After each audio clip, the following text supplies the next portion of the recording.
सध्या ऊस पिकास सर्व दिशांनी अडचणींनी घेराव घातला आहे. थंडीमुळं ऊसाची वाढ खुंटली आहे. ऊसाचे शेंडे करपत आहेत. ऊसावर कोळी किडीचा प्रादुर्भाव झाला आहे. ऊसावर पांढरी माशीचा प्रादुर्भाव झाला आहे. ऊस दुरून पाहिला तर पिवळा दिसतो. या सर्व समस्यांवर कशी मात करावी बरं? शेंडा करपणं हे थंडीमुळं होत आहे हे निश्चित.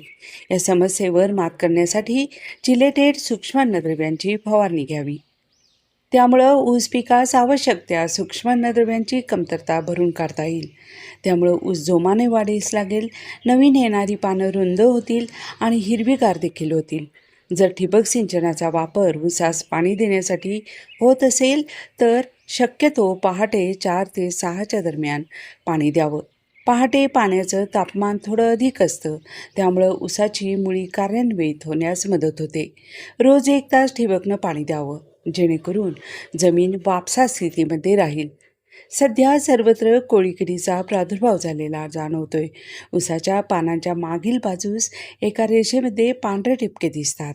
हे ठिपके कोळी किडीच्या अस्तित्वाचं लक्षण आहे.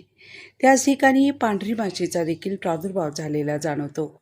या दोन्ही किडींचं नियंत्रण करण्यासाठी इमिडाक्लोप्रिड या कीटकनाशकांची फवारणी 1 मिली प्रति लिटर पाण्यासोबत करावी.